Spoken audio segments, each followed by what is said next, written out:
नमस्कार दोस्तों। आज की स्टॉक लर्निंग में जानेंगे एक ऐसी स्टॉक को लेकर के जो लुब्रिकेंट्स पे काम करती है। इसको सिंपल शब्दों में समझा जाए तो इंजन ऑयल जो बनाती है उस पे कामकाज करती है कंपनी। और ये लंबा ब्रांड्स बन चुका है।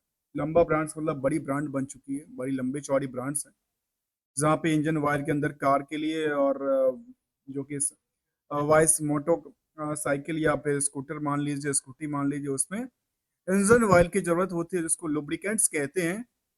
कंपनी अच्छी खासी तादाद में, इतना ही नहीं, इनकी मार्केट में वैसे भी हर जगह आपको बोर्ड मिल जाएगा, बड़े बड़ी बैनर्स लग मिल जाएंगे। तो ऐसे स्टॉक की चर्चा करेंगे जहां पे ये देखा गया स्टॉक में कि पिछले कुछ दिनों से, मैं कोई परसेंटेज की बात नहीं कर रहा हूँ फिलहाल, यहाँ स्टॉक में डिमांड लगातार बढ़ती नजर। डिमांड क्यों मैं कह रहा हूँ पता है? क्योंकि यहाँ पे वॉल्यूम में ये देखने को मिल रहा है कि बड़ी बड़ी ट्रेडिंग हो रही है और जो खरीदारी की तरफ की मूड करके बैठ रही है। क्या इन लंबे प्लान को लेकर चल रही है? क्योंकि ये दर्शाता है कि कुछ लंबे प्लान्स हो सकते हैं। चलिए, आज की स्टॉक लर्निंग में यही जानेंगे। कंपनी का नाम है गल्फ। हमें पहले लगा कि अच्छा, गल्फ कोई फॉरेन कंपनी होगी, लेकिन चलिए इसका भी हम नाम से देखें। नाम से तो यही पता चला, लेकिन देखेंगे आखिर क्या कंपनी करती है। तो gulf oil lubricants India limited है कंपनी, जो कि हमने पहले शब्द कहा कि ये हो सकता है कि फॉरेन कंपनी हो। तो यहाँ पे सही में द फॉरेन कंपनी है, द मॉरिशस की कंपनी देखने को मिलती है। जो company gulf oil international Mauritius INC है, उसकी सब्सिडरी कंपनी है। आते हैं इस विदेशी कंपनी को जानने के लिए जो क्या मार्केट में, हमारी इंडियन मार्केट में तहलका मचा के रखी है, क्या क्या है, चाहे प्रोडक्टिविटी को लेकर के और इनकी मार्केट में स्टॉक की एक्टिविटीज को लेकर। जहां पे बुक वैल्यू कहता है 263, इंट्रेंसिक वैल्यू कहता है करीब 896। अब इसके साथ साथ आती है जो स्टॉक में भीड़ क्या कहता है। स्टॉक में भीड़ देखने को मिलती है, करीब 21 गुने की भीड़ है कंपेरेटिव टू द इंडस्ट्रियल की ग्रोथ के लिए। इंडस्ट्रियल की बाकी कंपनियां 39 के आसपास की जंप करती है, ये 21 के आसपास। क्या ये जो प्राइस है ये हायर टू हायर? तो हायर टू हायर अभी तक कहां तक गया था स्टॉक? 1470 तक गया। फिलहाल हम इस प्राइस को आकलन नहीं करना, क्योंकि इसको हमें जानना जरूरी इस बात को लेकर है कि हम मार्केट में डिमांड, जो खास करके मेला की बात करते हैं, भीड़ की बात करते हैं, वो यहाँ पे अभी इंडस्ट्रियल की बाकी कंपनियों से कम है। इसीलिए मार्केट में धीरे धीरे, जब कम थी तो मार्केट इसके पीछे पीछे चलती नजर आई, जो कि स्टार्टिंग देखा जाए तो 521 के आसपास की प्राइस थी, वहां से लगातार जंप करती नजर आ रही है। अब डिमांड, अब बात आती है यहाँ पे जो स्टॉक पी कहता है उसमें डिमांड और सप्लाई। इसकी सबसे मुख्य कारण है समझने को लेकर के, जिसका नाम है ईपीएस। क्योंकि अर्निंग पर शेयर के बेसिस पे ही मार्केट में ये भीड़ बढ़ती है घटती, क्योंकि ये दोनों के दोनों प्राइस क्या है? चलती बुलती हुई प्राइस है। इसीलिए आकलन करने के लिए बेटर ये होता है कि अर्निंग को देखना चाहिए। अर्निंग कहता है 66 रुपए के आसपास, जबकि फेस वैल्यू है 2 का। यहाँ पे एक लेटेस्ट अपडेट की तरफ देखूं तो कंपनी ने करीब करीब 1000% की, पता है क्या देने वाली है? डिविडेंड की घोषणा कर चुकी है। जो डिविडेंड अगले हफ्ते में होने वाली, सितंबर का शायद 5 तारीख या 6 तारीख का कुछ डेट होगा, इसका भी देखेंगे परसेंटेज को लेकर के क्या कहती है। तो यहाँ पे देखा गया कंपनी ने एक्स डेट के लेकर के अपडेट देती है, जो 5 तारीख को इनका डिविडेंड देने वाली है कंपनी, और ये करीब 20 रुपए का, ये लेटेस्ट अपडेट की तरफ था, जो कि दिखाता है डिविडेंड यील्ड को। अब यहाँ पे इस ईपीएस को जानने के लिए दो चीज को जानना जरूरी है, वो है डेट टू इक्विटी और करंट रेशियो। इन दोनों को क्यों जानेंगे? क्योंकि इन दोनों का आपस में ईपीएस से बड़ा गहरा संबंध। एक वो पार्ट है जो ऊपर से, ये जो ये ऊपर से दबाव बनाता है, और एक वो पार्ट है जो नीचे से उसको ऊपर करता है। जैसे स्टॉक मार्केट की चीजें हैं कि एक तरह से क्या करती है, एक बुल एक बुल नीचे से ऊपर की तरफ लगाता है जोर, और एक बियर ऊपर से नीचे की तरफ लगाता है जो जोनों जहाँ पे आके टकराती है उसका नाम है break even point. Break even point पे होती है ट्रेड। फिलहाल मैं आपको कोई ट्रेडिंग नहीं सिखा रहा हूँ। This is completely learning purpose के लिए। This is a completely education and learning and awareness purpose. यहाँ पे प्रोमोटर्स होल्डिंग देखा है तो 71%, जो कि कौन है, मॉरिसस की कंपनी है। नंबर ऑफ शेयर करीब 5 करोड़ के आसपास, मार्केट कैप अच्छा खासा है। आरओसी के बाद 22%, 27%, आरओई के बाद 24%। प्रमोटर कोई प्लेज नहीं है, 71% के आसपास की जो पोजीशंस थी। अब यहाँ पे सवाल उठता है जो क्या इंडस्ट्रियल की ग्रोथ बनती है तो क्या इस कंपनी की ग्रोथ होगी। तो ऑब्वियसली देखा गया कि यहाँ से देखें तो करीब करीब 60% का जंप हो सकता है।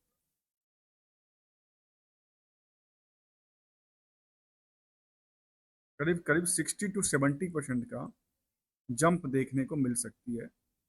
और इतना ही नहीं, इसको यदि इस रेशियो से यहाँ पे देखा जाए तो ऐसा लगता है कि 90% के आसपास की कवर कर सकती है। और यदि 90% ऊपर और चलती है स्टॉक तो सोचिए कहाँ पे जाएगी। ये 90% यदि यहाँ से जंप करती है स्टॉक तो सीधा सीधा समझ में ये आती है जो करीब करीब 2500 से लेकर के 3000 के आसपास जा सकती है। अब इसके सवाल बनते हैं ये क्या जा सकती है, इसके पीछे हम जानेंगे बहुत सारे एस्पेक्ट को। क्या इनका सपोर्ट लेवल क्या कहता है। सपोर्टिंग लेवल का मतलब आपको कोई एसएल की बात नहीं कर रहा हूँ, स्टॉप लॉस की बात नहीं कर रहा हूँ। सपोर्ट लेवल की बात कर रहा हूँ जिनकी बैकबोन क्या कहती है, फंडामेंटल्स को लेकर के, फाइनेंशियल पोजीशन को लेकर के, जो कि हिस्टोरिकल डेटा फ्रेम कहती है। Company is the gulf. और सर्विस के मामले में देखा है तो bike stop, car stop, dealers locations और इस तरह की चीजें यहाँ पे देखने को मिलती है प्रोडक्ट सर्विसेज के अंदर। मोटरसाइकिल के लिए और जो उसके लिए कार के लिए बनाती है इंजन ऑयल। अब आते हैं इस कंपनी को लेकर के जो कि गल्फ वाइल लुब्रिकेंट था। engaged in the business of the manufacturing of the marketing and the trading of the automo automotives and the non automotives।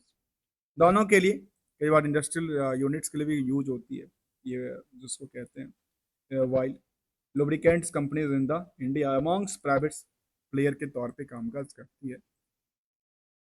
और अभी तक आपने यदि चैनल को सब्सक्राइब, वीडियो को लाइक ना किया हो तो कर लीजिए, क्योंकि हम आपके साथ कंप्लीट स्टडी की बात करने वाले हैं विदाउट की किसी रिकमेंडेशन और एडवाइजरी को समझते हुए। चलिए जानते हैं पीयर्स में।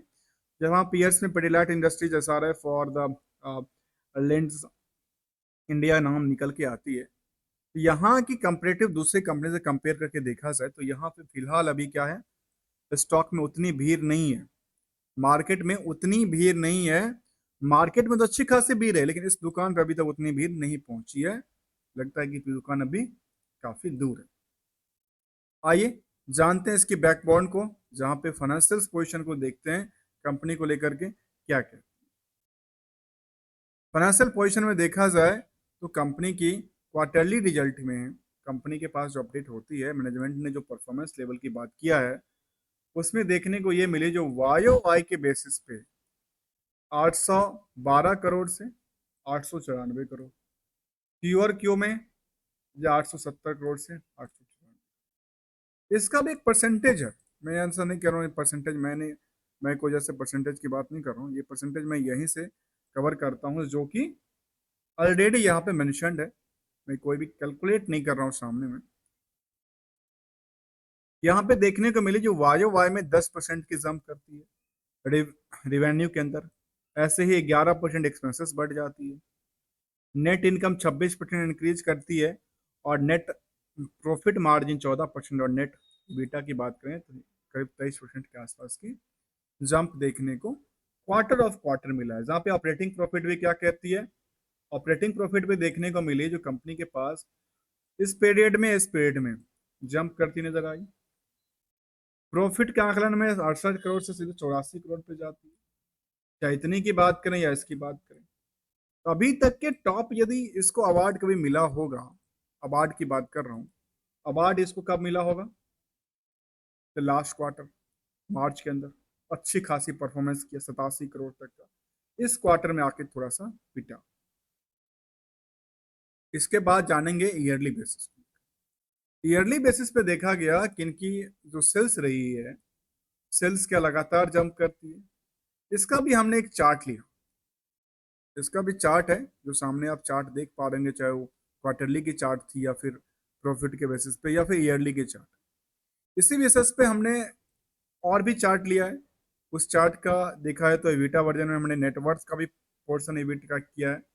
और यहाँ पे आप देखेंगे तो ढेर सारा ऑप्शंस है, आप खुद भी यहाँ पे जाकर के कभी मौका मिले तो जाकर देख सकते हैं। मैं ये नहीं कह रहा हूँ मैं ही इसको देख देख पाता हूँ या देखता हूँ। इनमें देखने को ये मिली जो इनका क्या था, नेटवर्थ जितना था उसकी डबल इनका हमेशा से क्या रहा है, रिवेन्यू रहा है।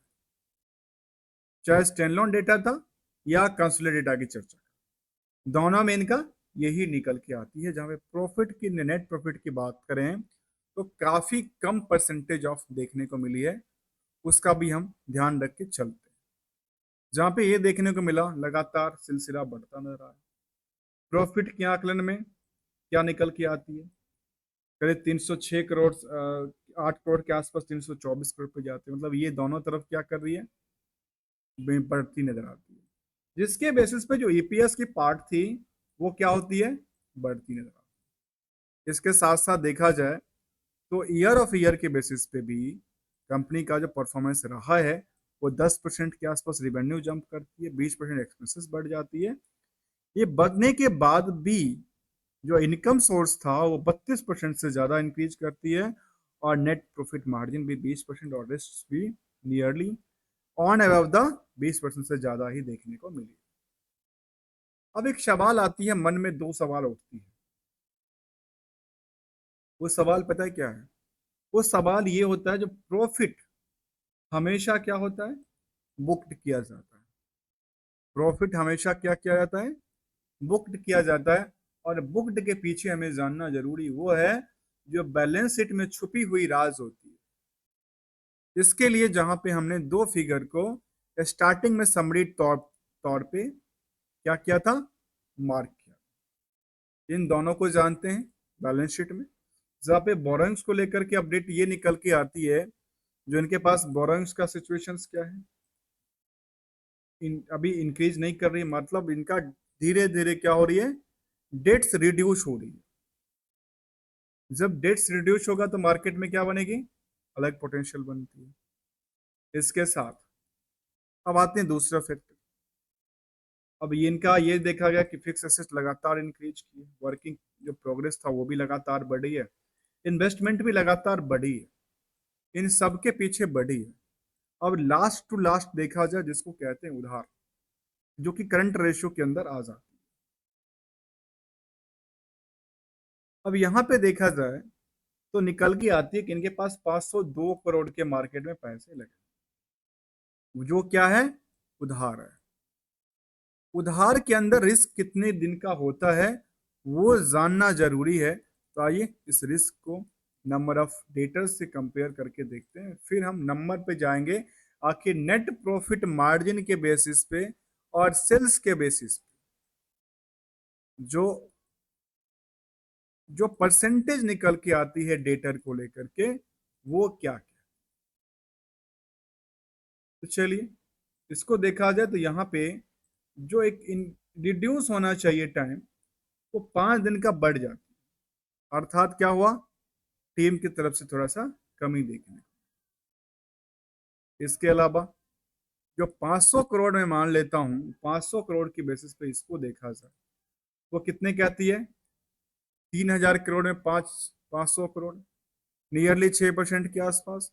ऐसा नहीं, मतलब कह सकते हैं कि 5.75 पौने 6 मान लेते हैं।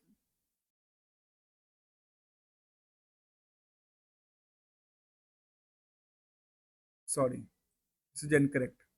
बेसिकली इसके बेसिस पे यदि हम उसको 500 करोड़ को, हमारे माइंड में कुछ और अमाउंट चल रही थी, 500 करोड़ के आसपास की बात करें हम, तो नियरली कितने परसेंट हो जाती है, 15% से ज्यादा हो जाती है। अर्थात 18% के आसपास कह सकते हैं, 17% मान लेते हैं। 17% का डेटर पड़ा हुआ है। इसके अलावा की बात करें तो ये निकल के आती है तो 308 करोड़ के आसपास। जहां पे क्या कहती है, जहां पे ये देखने को मिली है, तो कंपनी के पास क्या मिलती है, 500 500 करोड़ के आसपास। अर्थात यहां से जितना भी प्रॉफिट अभी तक बुक किया है वो सब के सब इसी में ऑब्जर्व हो गया।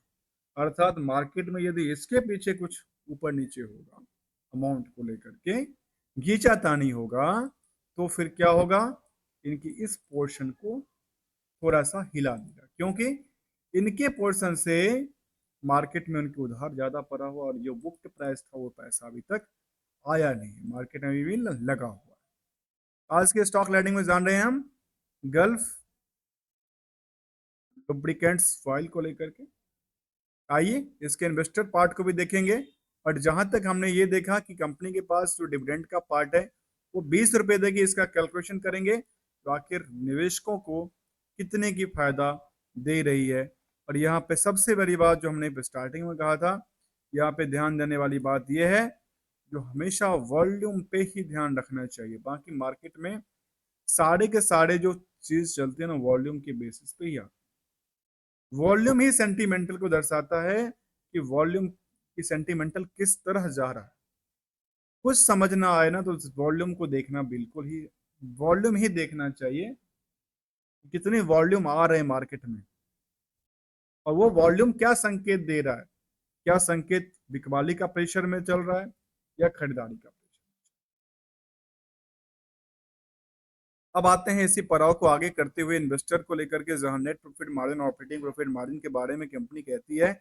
ऑपरेटिंग प्रॉफिट मार्जिन कितनी थी, 15% के आसपास, और ये थी करीब 9% के आसपास, जो कि गिरावट में दर्ज किया। आते ऑनरशिप को लेकर के, तो कंपनी के पास 71% की होल्डिंग हमने पहले देखा, 72 मान लेते हैं तो प्रमोटर के पास, और रेस्ट कोर्ट किसके पास, पब्लिक के पास। इनमें पब्लिक की तादाद क्या कहते हैं ये बड़ा मायने रखता है। क्यों कहता हूँ पता है, एक शेयर होल्डर इसको देखा जाता है जो कि एक लंबे समय से किसी स्टॉक में बने हुए हैं। अर्थात कह सकते हैं कि यदि उन्होंने 6 महीने से या साल भर से जो बने हुए थे, भले बीच में कुछ भी हुआ, लेकिन इसका स्टडी तो यही कहता है ना, यहाँ पे जो स्टॉक में जो डिमांड थी, डिमांड क्या हुआ, जो 82,000 के आसपास हुआ करते थे वो धीरे धीरे कम हो गया, मतलब किसी और के पास शिफ्ट करती गई। मतलब ये हुआ, जो मान लिया मार्केट के बहुत ज्यादा लोगों के पास स्टॉक था, नंबर ऑफ शेयर होल्डर काफी है, और धीरे धीरे क्या हुआ, किसी एक के पास शिफ्ट करती गई, और ओवरऑल क्या हुआ, मार्केट में बीच में और डाउन हुआ था, लेकिन बाद में दोबारा स्पीड बढ़ती नजर आई। कैसे, क्योंकि डी एफ आई ने अपनी पोजीशन को 1%, 1.5% के आसपास बिकवा ली। तो फिर मार्केट में क्या हुआ, मार्केट में प्रेशर किसके पास बढ़ा, आम निवेशक के पास।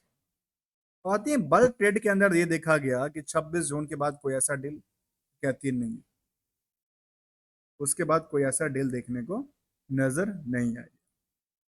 तो यहाँ एफ आई तादाद, डी आई की तादाद में देखा तो डी आई इसमें एच डी एफ सी बड़ी है।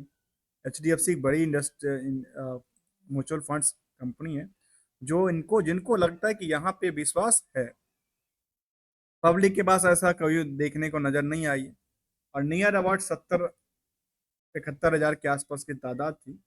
और खास के उन टाइमों से देखें जिन टाइम के पास यहाँ के बाद मार्केट ने क्या किया था, डीप लिया था, फिर यहाँ पे मार्केट ने क्या किया, जंप करना चालू किया। कहां से, 58 के बाद 60, 60 से 57 पे गया, 57 के बाद 70 हजार पे लोग चले गए इस स्टॉक को खरीदने के लिए। इंडिविजुअल की तादाद क्या कहती है इसको लेकर के, इंडिविजुअल की तादाद को देखें तो 11, करीब करीब 12% के आसपास तो क्या कहता है, नेट टू नेट इंडिविजुअल ही कहता है, जिनके पास शेयर कम नहीं है, करीब 57 और करीब करीब 63-64 लाख के आसपास की शेयर होल्ड करके चलते हैं।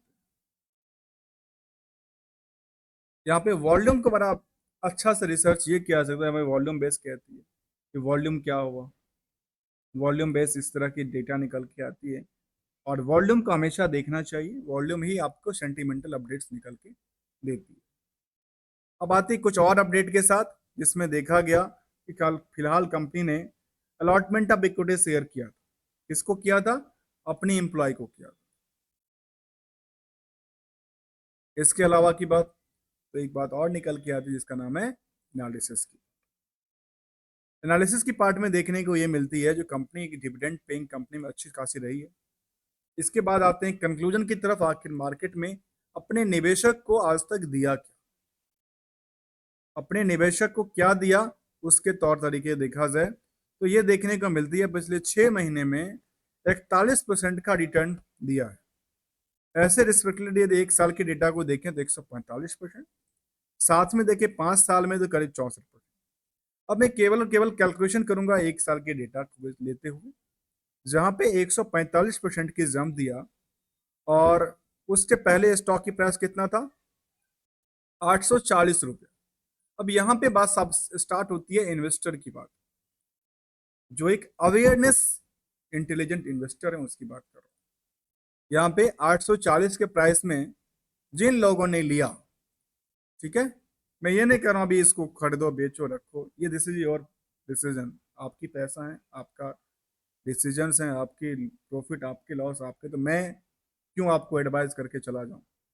इसलिए कंप्लीटली लर्निंग पार्ट, इसीलिए हमने कंप्लीटली लर्निंग और डिटेल्ड की बात किया है, इसलिए हमारी वीडियो कई बार लंबा हो जाता है, कोई फर्क नहीं पड़ता, लंबा हो तो हो, लेकिन जो पॉइंट होना चाहिए, एक क्वेश्चन होना चाहिए, वो दिमाग में आना चाहिए, तभी इसको अच्छे से समझा जा सकता है। अब देखिए मैं बात कर रहा था यहाँ पे पिछले एक साल में क्या हुआ। अब डेट की चर्चा कर लें। डेट में कब की डेट है? एक साल पहले की। मैं इसको सितंबर 1 मान लेता हूं। सितंबर 1 से लेकर के कंपनी ने क्या क्या दिया?